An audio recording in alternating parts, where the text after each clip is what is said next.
अभ्यासी रोजाना बिना नागा 2 घंटे भजन सिमरन करता है, अपने गुरु के उपदेश को आगे रखकर चलता है।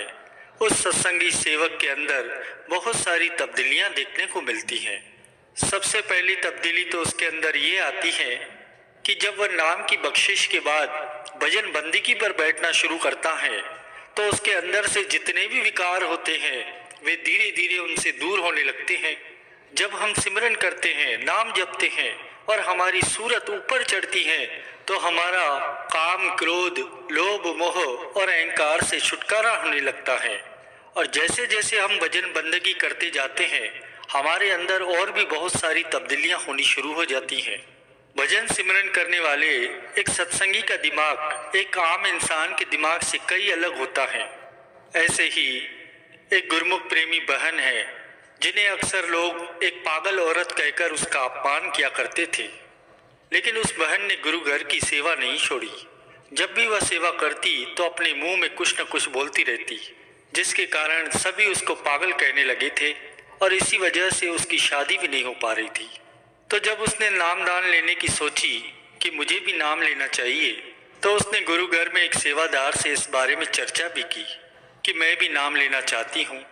परंतु उसके मुख से ये बात सुनकर उन गुरु को वीडियो लाइक करना, सब्सक्राइब करना प्लीज। गुरु को वीडियो पूरी सुननी है, आपको पूरी देखनी है प्लीज। सेवादार को बड़ी खुशी हुई क्योंकि इस गुरुमुख बहन के साथ इस सेवादार का अच्छा लगाव था, क्योंकि गुरु घर में कोई भी उसके साथ बात करना पसंद नहीं किया करता था।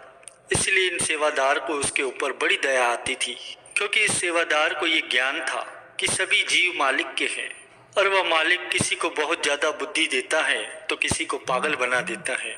लेकिन वाणी में भी फरमाया गया है, ना कोई मूर्ख ना कोई सयाना, सत्य वर्ते तेरा बाना, कि यहाँ पर कोई भी मूर्ख नहीं है, कोई भी ज्यादा बुद्धि वाला नहीं है, क्योंकि ये सब मालिक के हुक्म के अनुसार ही हो रहा है। जिसको वह अधिक बुद्धि देता है वह समझदार कहलाता है, जिस पर उसकी ये कृपा नहीं होती वह मूर्ख कहलाता है। तो ये सब उसके हुक्म के अंदर हो रहा है। गुरु को कमेंट में लिख देना जय श्री धनक, वीडियो लाइक करना, सब्सक्राइब करना। ये बात सेवादार जानते थे, उनको ये ज्ञान था, इसलिए उनके मन में उनके प्रति दया थी। तो जब उन्होंने इसके बारे में अपनी कमेटी से बात की कि यह बहन भी नाम लेना चाहती है, तो उन्होंने सीधा मना कर दिया कि नहीं, इन्हें नाम नहीं मिल सकता क्योंकि इनकी दिमागी हालत ठीक नहीं है। तो उन्होंने कहा कि यह बहन तो गुरु घर आती है, सेवा भी करती है, सत्संग भी सुनती है, तो फिर इन्हें नाम क्यों नहीं मिल सकता। खैर कैसे तो भी उस बहन को नामदान दिलवा दिया और उसको रोजाना भजन बंदगी करने के लिए कहा कि तुम्हें रोजाना भजन करना है, भजन पर बैठना है और जो तुम्हें नाम बख्शा गया है उसका उच्चारण करना है। तब उस बहन ने वैसा ही किया जैसा कि उसको बताया गया। उसने बिना नागा भजन बंदगी करनी शुरू कर दी। कहते हैं कि बुद्धिमान व्यक्ति को अपनी बात समझाना थोड़ा मुश्किल होता है, क्योंकि बुद्धिमान इंसान किसी भी बात को ऐसे नहीं मान लेता, पहले उसको अपने तराजू पर तराशता है और अगर किसी की कही गई बात उसके मुताबिक सही हो तब जाकर वे उस बात को मानता है, नहीं तो नहीं मानता। परंतु जो कम बुद्धि वाले होते हैं उनमें ये गुण होता है कि अगर उन्हें कोई प्यार से समझाए तो वे उसकी बात तुरंत मान लेते हैं और ज़्यादा वाद विवाद भी नहीं करते। जैसे उनको बताया जाता है वे वैसा ही करने लगते हैं। बुद्धिमान ऐसा नहीं करते, वे सवाल करने लगते हैं। लेकिन उस बहन ने उनकी ये बात मानी, भजन सिमरन को पूरा समय देना शुरू कर दिया। तो उसके बाद बताते हैं कि ऐसे ही 4 महीने बीत गए। इस समय के दौरान उस बहन में इतना सुधार आना शुरू हुआ, जैसा वह पहले करती थी, जैसा व्यवहार उसका पहले था, अब उसके व्यवहार में कुछ तब्दीली दिखाई देने लगी। ऐसा लग रहा था कि उसकी हालत अब ठीक होती जा रही है। जैसे वह पहले मुंह से कुछ न कुछ बोला करती थी, अब वह ऐसा बिल्कुल भी नहीं था, एकदम शांत सी हो गई थी। आगे वो सेवादार बताते हैं कि आज हम में से उस बहन के जितना समझदार और कोई नहीं होगा, क्योंकि अब उसे जितना ज्ञान हो चुका है उतना ज्ञान अब हमें भी नहीं है। जितना सफर उसने तय कर लिया है हम तो उसके आसपास भी नहीं है। वो सेवादार बताते हैं कि ये बातें मैं ऐसे ही नहीं बोल रहा हूँ, क्योंकि उसने ये बातें मुझे खुद बताई हैं। जब वह मुझे बताने लगी तब मैं समझ गया था कि इस बहन की बात बन गई है। और अक्सर ऐसा होता भी है, जो सीधे साधे लोग होते हैं ना, उनकी बात जल्दी बन जाती है, और जो ज़्यादा बुद्धि वाले होते हैं वो अपनी बुद्धि पर ही अटके रहते हैं, उससे ऊपर वो उठ नहीं पाते। तो बताते हैं आगे कि अब उसकी दिमागी हालत भी ठीक हो गई है, बल्कि हमसे भी ज़्यादा समझदार हो चुकी है। और वो बहन कहीं और नहीं, आज भी गुरु घर में आती है, सेवा करती है। प्रेमियों, जो सत्संगी सेवक भजन सिमरन को पूरा समय देते हैं, उनकी दिमागी हालत तो ठीक होती ही है, बल्कि उनका दिमाग दिन ब दिन तेज होता जाता है। वह व्यक्ति समझदार बनता जाता है और गहराई में जाना शुरू करता है। उस इंसान के अंदर नाम धुन हर पल गूंजती रहती है, जिससे कि उसके अंदर शांति बनी रहती है। भले ही बाहर कितना भी शोर हो रहा हो, कितनी आवाजें क्यों ना आ रही हो, लेकिन उस व्यक्ति को कोई फर्क नहीं पड़ता, क्योंकि उसका दिमाग एक ऐसी स्थिति में चला जाता है जहां पर शांति शांति होती है, परम आनंद होता है और नाम धुन गूंजती रहती है। और उस इंसान के दिमाग के अंदर ज्यादा विचार भी नहीं आते। और ये बात तो अब विज्ञान ने भी सिद्ध कर दी है।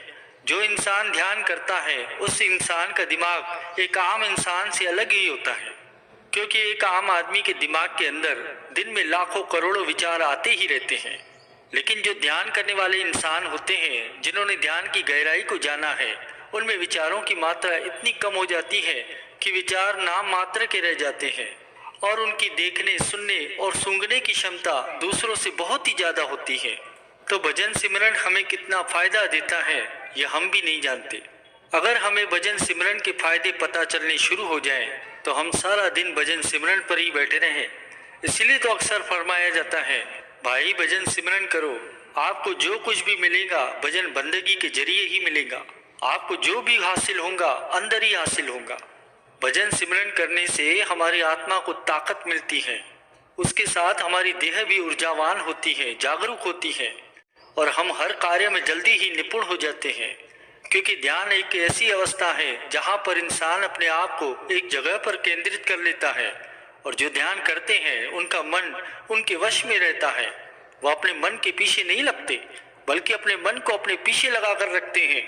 जैसा कि हम अक्सर कहते हैं कि हमारा मन करता है तो काम कर लेते हैं और अगर नहीं करता तो नहीं करते, लेकिन उनका हिसाब ऐसा नहीं होता। वो अपने मन के पीछे लगकर किसी काम को नहीं छोड़ते। वह जिस काम को पकड़ लेते हैं उसे पूरा करके ही छोड़ते हैं और पूरा ध्यान उस काम में ही लगा देते हैं।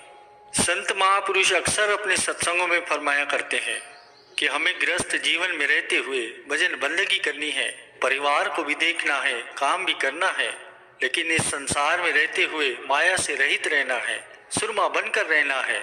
लाखों करोड़ों में कोई ऐसा मालिक का प्यारा होता है जो मालिक के लिए तड़पता है, जिसके अंदर प्रभु के दर्शन दीदार की तलब होती है। अगर तड़प हो कि मैंने उस परम पिता परमात्मा को देखना है, जो उस तड़प के लिए समय लगाता है, वह ऐसी जगह पहुंचता है जहां पर परम पिता परमात्मा की चर्चा होती है, जिसे हम रूहानी सत्संग कहते हैं। ऐसी जगह पर पहुंचकर वो जीवात्मा जब अपने परम पिता परमात्मा की चर्चा सुनती है, उस तक जाने का रास्ता सुनती है, तो आत्मा झूम उठती है, फिर वो नाम से जुड़ती है। गुरु को वीडियो लाइक करना, सब्सक्राइब करना प्लीज़।